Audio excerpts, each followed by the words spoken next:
तो कैसे हैं आप लोग? फाइनली वो टाइम आपका आ चुका है जब आपका परसों साइंस का बोर्ड एग्ज़ाम है। देखिए, अगर आप लोग डर रहे होंगे कि आपका पेपर कैसा होगा तो चिंता करने की कोई बात नहीं है। जैसा आपका इंग्लिश पेपर आसान आया था, वैसे ही आपका साइंस पेपर भी आसान आ रहा होगा।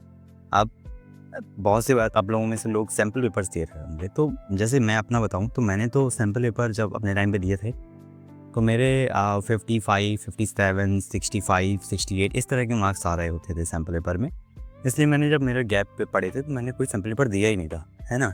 मैंने फिर लेकिन मेरा जो एग्ज़ाम हुआ था मेन बोर्ड का, उसमें मैंने 93 स्कोर कर लिया था। तो पेपर आपका आसान ही आ रहा होता है और सिलेबस कभी किसी का पूरा होता नहीं है।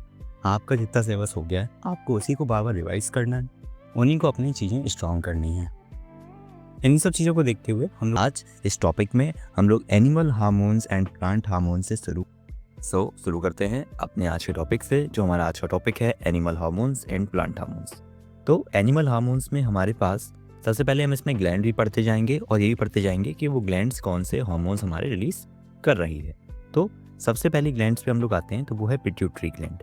तो ये पिट्यूटरी ग्लैंड होती क्या है, जिनको नहीं पता उनके लिए एक छोटा सा हम लोग इंट्रो देके चल रहे होंगे। ये मेरे हैंड रिटन नोट्स हैं, ये मैंने एक ह्यूमन ही बना रखा है, तो ऐसे ही आप देख सकते हैं।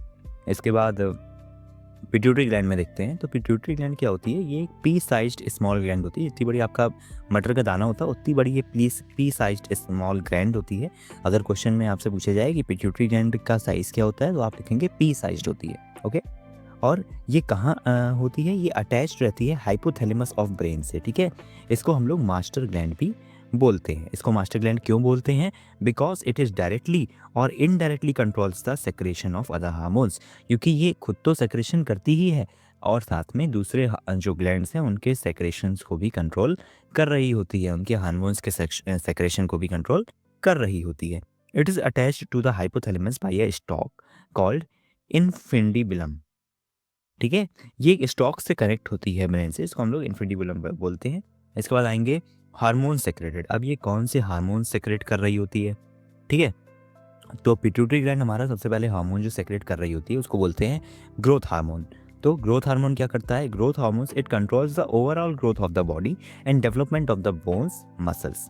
ये हमारे पूरे बॉडी के ग्रोथ को कंट्रोल कर रही होती है। हमारे मसल्स कैसे ग्रोथ होंगे, हमारी बोन्स कैसे ग्रोथ होंगी, इनको कंट्रोल कर रही होती है। इसी के साथ इट्स अगर ये बॉडी में इसकी डिफिशिएंसी कम हो जाए, किसकी? ग्रोथ हार्मोन की, तो क्या हो जाता है, जो चिल्ड्रन होते हैं उनके अंदर डॉर्फिज्म माने कि वो नाटे रह सकते हैं, उनकी हाइट कम रह सकती है और ये भी हो सकता है कि उनमें जाइजेंटिज्म आ जाए, मतलब वो बहुत मतलब उनकी बहुत हाइट बढ़ जाए, बहुत मतलब वो लंबे हो जाए, ऐसा भी हो सकता है। दूसरा आता है ट्रॉपिक हार्मोन्स, भी ये सेक्रेट करती है। ट्रॉपिक हार्मोन्स क्या होता है? Regulates the secretion of hormones from other endocrine glands. ये क्या करता है? ये हमारा जो दूसरी एंडोक्राइन ग्लैंड्स होती हैं उनसे जो हार्मोन सेक्रेट हो रहे हैं उनको रेगुलेट कर रहा होता है। इसके बाद आएंगे प्रोलैक्टिन हार्मोन। प्रोलैक्टिन हार्मोन क्या करता है? It enhances the growth and the development of mammary glands and milk production in females. ये जो फीमेल्स होती हैं उनमें मेमोरी ग्लैंड्स और मिल्क प्रोडक्शन को बढ़ा रहा होता है, उनके ग्रोथ में मदद कर रहा होता है। इसके बाद आएंगे एडीएच। एडीएच क्या करता है? It controls the reabsorption of water in kidney tubules. Kidney में ट्यूबुल्स होते हैं आपके, एक अभी आपको डायग्राम शो होगा उसमें आप देख सकते हैं किडनी में ट्यूबुल्स दिख रहे होंगे आपको। दस, ये हमारे किडनी के ट्यूबुल्स में वाटर को रीअब्जॉर्ब करने में मदद करती है। ओके, और इससे क्या होता है, मतलब इससे फिर फ़ायदा क्या होता है? जो वाटर हमारा रीअब्जॉर्ब हो रहा है, इससे हमारा जो वाटर का रेगुलेशन है और इलेक्ट्रोलाइट बैलेंस है वो बॉडी में बना रहता है। अगर आपसे क्वेश्चन पूछा जाएगा कि एडीएच क्या करता है, एडीएच किस चीज़ में हेल्प करता है, तो आप लिखेंगे regulation of water and electrolyte balance में। ठीक है, और रीअब्जॉर्प्शन ऑफ वाटर को कंट्रोल करता है कहाँ पे? किडनी में। इसके बाद हम लोग आएंगे ऑक्सीटोसिन। ऑक्सीटोसिन क्या करता है? Oxytocin it helps in the birth of the baby in a pregnant woman and also in the secretion of milk after baby birth. ये हमारे जो प्रेग्नेंट वुमेन होती हैं उनमें बेबी के बर्थ में मदद कर रहा होता है और जो सेक्रेशन ऑफ मिल्क होता है आफ्टर बेबी बर्थ उसमें भी मदद कर रहा होता है। इसके बाद हम लोग आएंगे थायराइड ग्लैंड। हमारी यहाँ पर ग्लैंड अब दूसरी चेंज हो गई है, इसमें देखते हैं। अब देखिए, आपसे अगर क्वेश्चन पूछा जाएगा which is the largest endocrine gland, तो आप लिखेंगे thyroid gland is the largest endocrine gland. Okay, इसके बाद हम लोग आते हैं इट, और ये लोकेट कहाँ रहती है, it is located in the throat region, ये हमारे थ्रोट रीजन में लोकेटेड होती है। अब ये हार्मोन्स कौन से सेक्रेट करती है, तो हार्मोन्स पे आएंगे। तो सबसे पहला है हार्मोन थायरोक्सिन। थायरोक्सिन किस चीज़ में मदद कर रहा होता है, it regulates the metabolism of carbohydrate, protein and fats. ये हमारे बॉडी में जो मेटाबॉलिज्म होता है कार्बोहाइड्रेट्स का, ऑफ प्रोटीन एंड फैट्स का, इसको रेगुलेट कर रहा होता है। इसके बाद हम लोग आएंगे आयोडीन। आयोडीन जो होता है वो मोस्ट इंपॉर्टेंट होता है इस हार्मोन से फॉर्मेशन के लिए। अगर आयोडीन की कमी हो जाएगी तो आपकी ये जो थायराइड ग्लैंड होती है, जो आपका गला होता है, वहाँ पर आपको एक बीमारी हो जाती है, इसको बोलते हैं ग्वाइटर। इसमें जो आपका गला होता है वो स्वेल्ड हो जाता है, तो इसी को हम लोग ग्वाइटर बोलते हैं। नेक्स्ट हार्मोन पे आएंगे कैल्सीटोनिन। कैल्सीटोनिन क्या करता है, it helps to regulate the calcium levels in the blood. ये हमारे ब्लड में जो हमारे कैल्शियम लेवल्स हैं उनको रेगुलेट कर रहा होता है। यहाँ पर हम अपनी तीसरी ग्लैंड पे आएंगे, इसको हम लोग बोलते हैं पैराथायरॉयड ग्लैंड। पैराथायरॉयड ग्लैंड जो होती है ये बहुत ही स्मॉल ग्लैंड होती है और प्रेजेंट इन द एम्बीडेड, और ये एम्बीडेड होती है इन द थायराइड ग्लैंड में ही, ये एम्बीडेड होती है, मतलब थायराइड ग्लैंड के ही अंदर होती है। दे आर इन 4 नंबर्स, ये आपके 4 नंबर्स होते हैं, इसमें 4 होती है नंबर्स में। इसमें सबसे पहले कौन सी होती है, पीटीएच, पैराथॉर्मोन। ये it along with the calcitonin, जब ये कैल्सीटोनिन के साथ मिलती है तो it helps in the regulation of the level of calcium and phosphorus. तो ये दोनों साथ में मिलकर, कैल्सीटोनिन मदद करता है कैल्शियम को रेगुलेट करने में और पीटीएच मदद करता है फॉस्फोरस को रेगुलेट करने में बॉडी में। इसके बाद आएंगे एड्रिनल ग्लैंड। एड्रिनल ग्लैंड क्या करती है, it consist of a cortex, ये यहाँ पर कॉर्टेक्स होगा, इस पर गलत लिखी हुई है। It consist of a cortex and medulla, both portions act as a separate gland. ये जो एड्रिनल ग्लैंड होती है इसमें कॉर्टेक्स और मेडुला प्रेजेंट होता है और दोनों पोर्शंस सेपरेट ग्लैंड की तरह वर्क कर रहे होते हैं। दूसरे पे आएंगे एड्रिनल कॉर्टेक्स। जो यहाँ पर एड्रिनल कॉर्टेक्स होता है, इसमें जैसे 2 पार्ट हैं, adrenal cortex and adrenal medulla. तो एड्रिनल कॉर्टेक्स जो होता है ये मिनरलोकॉर्टिकॉइड्स एंड ग्लूकोकॉर्टिकॉइड्स सेक्रेट कर रहा होता है, और जो एड्रिनल मेडुला है ये नॉन एड्रिनल एंड एड्रिनल को सेक्रेट कर रहा होता है। इसका हम लोग आएंगे कि मिनरलोकॉर्टिकॉइड्स एंड ग्लूकोकॉर्टिकॉइड्स ये क्या करते हैं, तो it balance the carbohydrate and metabolism. जो मिनरल कॉर्टिकॉइड्स एंड ग्लूकोकॉर्टिकॉइड्स हैं ये हमारे जो बॉडी में जो कार्बोहाइड्रेट और मेटाबॉलिज्म है इसको बैलेंस कर रहे होते हैं। इसके बाद नॉन एड्रेनलिन किसमें मदद कर रहा होता है, ये हमारे जो बॉडी होती है उसमें एक्टिविटीज़ को बढ़ाता है। किसकी एक्टिविटी को बढ़ाता है, हार्ट की एक्टिविटी की। प्यूपिल के साइज़ को छोटा बड़ा कर रहा होता है, मतलब जब बहुत तेज़ रोशनी पड़ती है तो साइज़ में चेंज होता है ना प्यूपिल के, तो उसी को ये चेंज घटाने बढ़ाने में मदद कर रहा होता है। एड्रेनलिन की बात करेंगे तो ये हमारे बॉडी में जब इमरजेंसी होती है, जैसे जब रैपिड एक्शंस कर रही होती है बॉडी, तब ये मदद कर रहा होता है। जैसे आपने कोई गर्म चीज़ छुई तो आपका हाथ बहुत तेज़ी से पीछे जाता है, तो यहाँ पर एड्रेनलिन मदद कर रहा होता है आपकी, जैसे to prepare the body in emergency and scary condition, यहाँ पर हमारा एड्रेनलिन मदद कर रहा होता है। It increases the heart beat, ये हमारे हार्ट की बीट बढ़ा देता है, और ये डायफ्राम और रिब मसल्स को इंक्रीज और ब्रीथिंग रेट को इंक्रीज कर देता है जब हमारे इमरजेंसी सिचुएशंस में होते हैं। पेनक्रियास पे आएंगे। पेनक्रियास क्या होती है, it is located below the stomach in a loop of duodenum. Duodenum यहाँ पर आपको एक ये जो फिगर बन के आ रहा है इसमें आप देख सकते हैं ड्यूओडेनम का ग्राफ है, फिगर है। इसमें ये जो पेनक्रियास होती हैं ये स्टमच के लूप, जो ड्यूओडेनम का लूप होता है इसमें प्रेजेंट होती हैं, और it is a mix gland. ये एक मिक्स ग्लैंड है, मतलब इसमें एंडोक्राइन भी मिलता है और as well as exocrine glands दोनों यहाँ पर मिल जाती हैं। इसके बाद हम लोग बात करेंगे इंसुलिन। ये जो हमारा पेनक्रियाज है ये इंसुलिन को सेक्रेट कर रहा होता है। इंसुलिन क्या करता है, it regulate the level of glucose. ये हमारे बॉडी में ग्लूकोज के लेवल को मतलब रिड्यूस कर रहा होता है ना। ब्लड होगा यहाँ पे स्पेलिंग गलत लिखी हुई है। इट्स डिफिशिएंसी, अगर आपकी बॉडी में इंसुलिन कम हो जाएगा तो ये हमारे ग्लूकोज के लेवल्स को बहुत ज़्यादा बढ़ा देगा, और अगर बहुत ज़्यादा ग्लूकोज आपका हो जाएगा तो आपको डायबिटीज़ मतलब आपको हो जाएगी।